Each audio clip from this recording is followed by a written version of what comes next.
শিক্ষিত হতে দেখতাম। কিন্তু আস্তে আস্তে সময় পাল্টাচ্ছে, গ্রামের মধ্যেও শহরের আধুনিকতার ছোঁয়া লাগছে।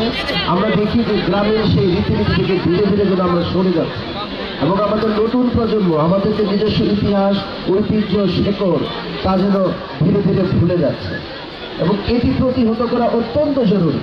কারণ যে দেশের মানুষ, যে জাতি, যে দেশের নাগরিক তার নিজস্ব ইতিহাস, ঐতিহ্য, সংস্কৃতিকে ভুলে যায়, তারা কখনো বড় হতে পারে না, তারা কখনো উন্নত জাতি হতে পারে না, তারা কখনো উন্নত দেশ গঠন করতে পারে না।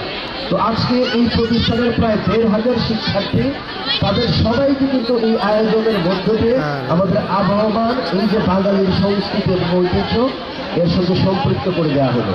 আমি ছাত্রছাত্রীদের উদ্দেশ্যে বলবো, তোমরা একটি কবিতা অবশ্যই পড়বে, গুগলে নিশ্চয়ই পাবে। কবিতাটির নাম পল্লী স্মৃতি, লিখেছেন সুফিয়া কামাল।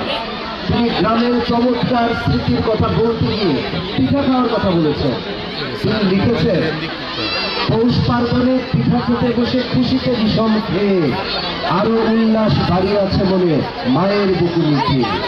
কি চমৎকার ভাবে তিনি এই পল্লী স্মৃতির মধ্যে দিয়ে আবহমান গ্রাম বাংলার সঙ্গে আমাদের চিরায়ত ঐতিহ্যের সঙ্গে এই পিঠা খাওয়ার প্রসঙ্গ তুলে ধরেছেন। আমি আশা করব national ideal school and college যে সুন্দর আয়োজনটি করেছে, এটি দেখে অন্যান্য শিক্ষা প্রতিষ্ঠানে উদ্বুদ্ধ হবে এবং আমাদের চিরায়ত সংস্কৃতির যে ইতিবাচক ও সৃজনশীল দিকগুলো রয়েছে তা নিয়ে প্রতিনিয়ত তারা বিভিন্ন আয়োজন করবে, যেন আমাদের ছেলেমেয়েরা এই দেশকে, আমাদের সংস্কৃতিকে, আমাদের শেকড়কে ভালোবাসতে শেখে। তাহলে তারা দেশপ্রেমিক নাগরিক হবে এবং এই দেশকে উন্নত বিশ্বের কাতারে পৌঁছে দিতে পারবে।